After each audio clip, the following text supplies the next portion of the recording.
The day the cowgirl stopped waiting and the cowboy started running. The rope was still in my hand when I realized I didn't have anywhere left to go. Not a metaphor, actual rope. 40 feet of it, hemp-braided, stiff from years of salt, sweat, and weather, coiled over my shoulder like it belonged there. I'd been coiling that same rope since I was 11 years old. My hands did it without me. That morning I sat on a fence rail at the edge of a property I didn't own, in a county I'd only been passing through, and my hands coiled the rope while the rest of me tried to remember why I was still moving. That was the fall of 1889. I was 51 years old. I'd been moving since I was 19. I don't know how to explain what 32 years of open country does to a man unless you've lived it. And even then, it's different for every man. For me, it started out as freedom. Real freedom, the kind young men dream about, no walls, no boss you'd see again tomorrow, sky in every direction. I rode with a cattle outfit out of Texas, worked grass and water and trail from the Panhandle up to Montana and back, season after season. I was good at it, better than good. I could read weather 2 days out, could hold a herd through a river crossing most men wouldn't attempt, could gentle a horse other men had given up on. I wasn't the kind of man who bragged. I just knew what I was worth on a drive, and I knew the men I rode with knew it too. That was enough for a long time. Then somewhere around 40, it stopped being enough, and I didn't notice right away. I'd lost my partner by then. Older man named Cutter who taught me most of what I knew, who I'd ridden with for nearly 15 years. He didn't die dramatic, just went to sleep one night in early March outside of Dodge and didn't wake up. I found him in the morning when I went to kick his boot to start the day, and I stood there a minute not believing it, and then I believed it, and then I caught up the horses and rode out alone. I didn't know what else to do. There was no one to notify. Cutter had no family that I ever heard of. Neither did I, not anymore. I told myself I was fine, told myself that's the life. Men die on the trail, you keep moving. I kept moving. But something changed after Cutter. I started noticing the inside of myself more, the quiet in a way I hadn't before. I'd always been a man who liked his own company, but that's different from being a man who has no other kind. I started talking to the horses more. Started looking at lamplight in farmhouse windows when we rode past at dusk and not looking away fast like I used to. Still, I kept moving, because that's what I was. I was a man who moved. It was the only story I had for myself. By the time I hit that fence rail in the fall of 1889, I'd buried 2 more men I'd ridden with, watched the trail life shrinking as the railroads came in and the big outfits consolidated, and the days of free graze open range started closing up like a fist. The country I'd known how to live in was becoming something else, and I was becoming something I didn't have a word for yet. Empty maybe, or just worn through. I sat on that fence rail with my rope in my hands and I thought, I could just not get up from here. Not in a dark way, just in a tired way. I thought, what would happen if I just stopped? Who would come looking? Who would even know? The answer was nobody, and for the first time in my life that answer scared me. The town was called Harlan, small enough that the mercantile, the feed store, and the post office were all run out of the same building by the same man. I rode in to get grain for my horse and pay for 2 nights at the livery, and maybe find out if there was any work between here and wherever I was going. There was a woman behind the counter.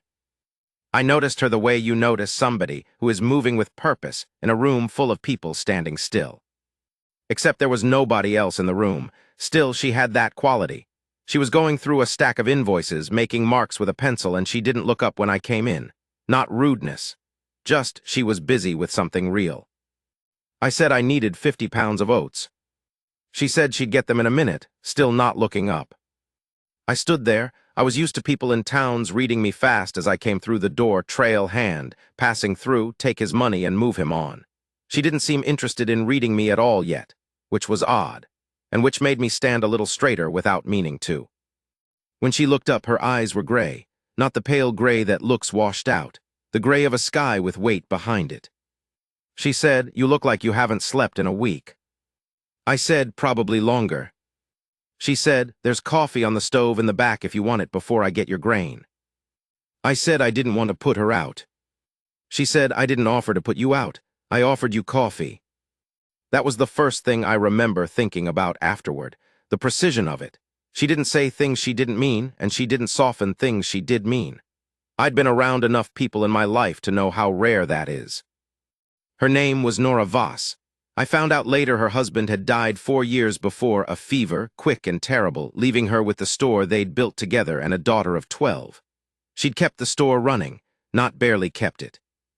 Actually kept it, expanded the dry goods side, negotiated her own contracts with the freight line out of Caldwell. In a town where half the men had expected her to sell and leave, she'd stayed and she'd made it work. I didn't know any of that while I stood there drinking her coffee. I just knew the coffee was strong and the cup was clean, and she went to get my grain without making me feel like an inconvenience. I came back the next morning for a reason I told myself was about checking if she had any axle grease. She had axle grease. She also had 3 boxes she needed moved to the back room, and I moved them, and she paid me a fair amount without making it feel like charity, and when I was done she asked if I'd eaten. I said I'd manage. She said that's not what I asked. I ate at the table in her back room, salt pork and potatoes and cornbread that was still warm.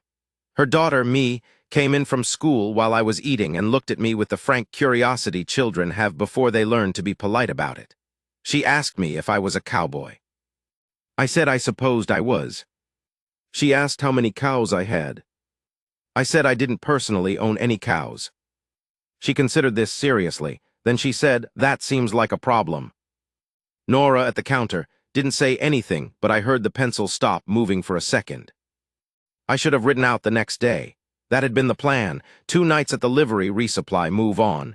I'd said it to myself clearly. I'd been saying it to myself clearly for 32 years. I stayed 3 more days.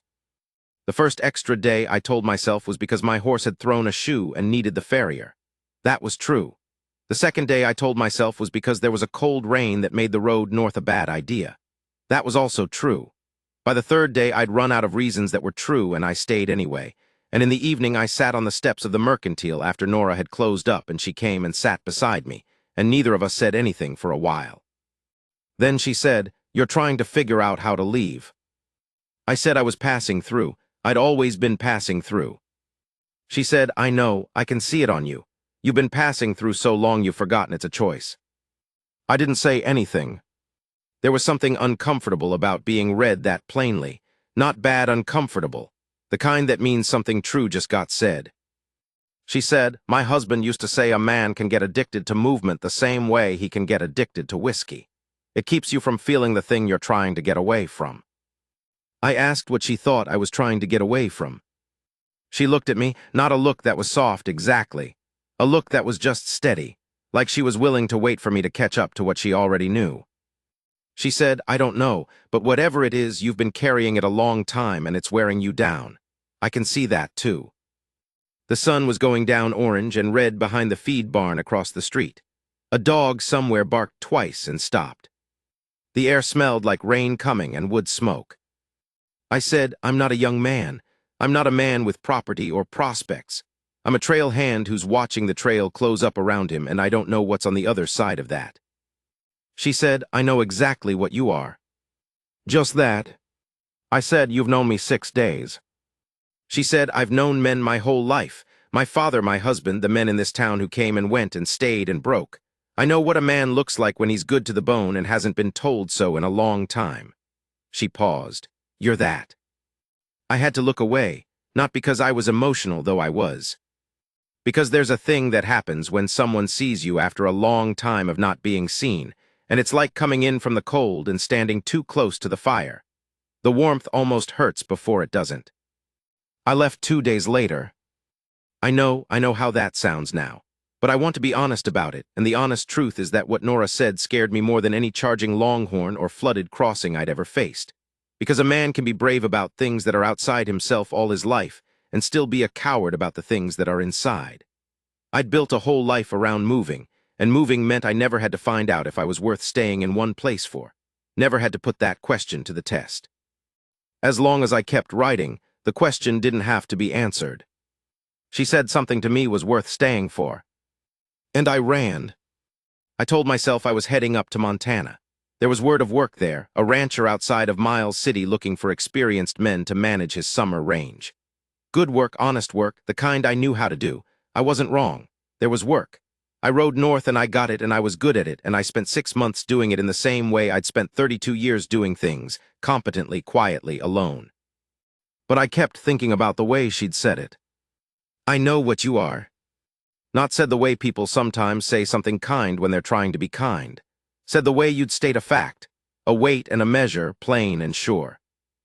I thought about her every day, not in a way I'd had much practice thinking about anyone. I'd had women in my life here and there, the way a man does on a long trail, nothing that lasted, nothing that was supposed to last. This wasn't that. This was different, and I knew it was different, and the difference was what scared me because it meant it mattered, and things that mattered could be lost. In February, a blizzard hit the range north of Miles City, and I spent 4 days in a line shack waiting it out with 2 other hands, a young kid named Dooley, and an older man named Prentice who reminded me a little of Cutter. Prentice had a wife down in Wyoming. He talked about her easy and natural the way some men do, the way I'd always found slightly foreign, like those men lived in a country I'd never been to. He talked about how she made him feel like coming home was worth the whole time away. He said it plain and wasn't embarrassed by it. I asked him how he'd known, to stay, I mean, how he'd known she was worth staying for. He looked at me a minute, then he said, "When I thought about going somewhere she wasn't, it felt like a waste of my life." I sat with that in a way that probably showed on my face. He said, "You got somebody." I said, "I might have had a chance at one." He said, "Then what in the hell are you doing up here?" I rode south in March. It was a bad time of year for it, mud and snowmelt and roads that weren't roads, and I'm not going to make it sound more epic than it was. It took me 3 weeks longer than it should have. My horse threw another shoe outside of a town called Ringgold, and I spent 2 days there waiting on the farrier. And the whole time I was in Ringgold, I was thinking about how different it was from Harlan, how I already knew which town I'd choose. The road into Harlan looked the same. It was April by then, and there were a few more green things than I remembered. I tied my horse in front of the mercantile and went inside, and she was behind the counter. She looked up. For a second, she didn't say anything. She just looked at me, and I could see something in her face, not quite surprise, not quite relief. Something more complicated than either, which meant it was real. Then she said, "I thought you'd gone." I said I had. I said I'd ridden north and worked a winter range in Montana and thought about what she'd said every day since November. She set down her pencil. She came around the counter. She stood in front of me with her arms at her sides and looked up at me, and I was aware of my hat in my hands, which I'd taken off without thinking. She said, "What are you going to do about it?" She wasn't soft about it, wasn't coy. It was a direct question, and it deserved a direct answer, and for a second I had the same scare in me that I'd had in November, the closing up feeling, the urge to be elsewhere, to keep moving. But I didn't move. I said, "I was hoping you'd tell me there was still something worth doing about it." She looked at me a long time with those weighted gray eyes. Then she put her hand flat against my chest. Not a romantic gesture, exactly. More like she was checking if my heart was still running. Like she'd been a little afraid for a while that it might not be. She said, "You're a hard man to wait for." I said, "I'm sorry about that." She said, "Stop apologizing and tell me you're done running." I looked at her hand on my chest, and I looked at her face, and I thought about 32 years of open country, about rope in my hands and horse sweat, and the smell of grass and distance, and the specific loneliness of a man who chose motion over everything else, until motion was all he had left. I said, "I'm done running." She left her hand there another moment. Then she nodded once, the way she did when she'd finished checking an invoice and found it correct. A small, sharp nod that meant, "That will do." I want to tell you about the first time I woke up in Harlan and knew I lived there. It was a Wednesday in July, 3 months after I'd come back. I was sleeping in the room above the feed store I was helping to manage for a man named Garrett who'd taken me on for the season, though by that point we both knew it wasn't going to stay seasonal. I woke up before the sun, the way I always had on trail, and I lay there in the gray before dawn dark and I listened to the town. A door closing somewhere, a horse shifting in the livery, wind off the plain moving through the cottonwoods along the creek. And underneath all of it, something I didn't hear exactly but knew was there. Nora, 2 streets over, in the house she'd kept for 4 years on her own, me asleep upstairs, the store closed for the night. I knew where she was. I knew she was there and I was here, and the distance between us was a short walk and a choice, and the choice was one I'd already made. I lay there and I didn't feel the urge to move. I just felt settled, down into myself in a way I hadn't been since I was a boy, before I knew what the open country was or what it would cost me. Like ballast, like gravity, like a man who had finally stopped. That's the only way I know to say it. After 32 years of riding, I stopped. Not because the trail was gone, though it was going. Not because I had nowhere else to go, though that was getting truer. Because there was a woman in that town who had looked at me straight and said she knew what I was, and she'd said it like it was a good thing, and I had decided to believe her. Me asked me once, she was 13 by then, getting old enough to ask things that used to be none of her business, and that I was starting to think might actually be her business. She asked me once if I missed it. The trail, the moving. I thought about it honest before I answered. I gave her that because she'd earned it by asking straight. I said yes and no. I said I missed the feeling of being good at something and knowing it. I said I missed some of the men, the ones who were gone now. I said I missed certain kinds of sky, that you only get very far from anywhere. She said, but not enough to go back. I said no. She said, why not? I thought about her mother's hand flat against my chest. I said, because going back would be a waste of my life now. Me thought about this. She was a serious girl like her mother, she thought before she talked. Then she said, that's how Mama talks about you, you know. She says you're the thing that wasn't a waste. I looked out the window of the mercantile at the street I could now say was mine in some way it had never been before. At the dust, and the late afternoon light, and the ordinary permanent beauty of a place you've decided to belong to. And I didn't say anything back to me for a little while. Because some things you have to let sit. We were married that October, small. Just Garrett and his wife, the Reverend, me in a new dress that Nora had made her. No banquet, no speeches. Nora didn't want to fuss, and neither did I. After, we walked back from the church together in the evening cold, and Nora put her arm through mine, and I felt the weight of her there, real and solid and present, not something passing, not something I'd have to ride away from in the morning. I had the thought clear and plain, this is what I've been moving toward. Not this town, not this life exactly, but this, having someone beside you whose choosing of you was done deliberately, with full knowledge, who knew what you were and decided that was enough. Who stopped waiting and stepped toward you instead of watching you go. That's what I'd been looking for in 32 years of country. I just hadn't known to stop moving long enough to find it. She looked up at me once as we walked, just a look, the kind that doesn't need anything said with it, the kind that means, you're here, I see you, I'm glad. I held her arm a little tighter, and we walked on into the dark together, toward the light in the window that was ours.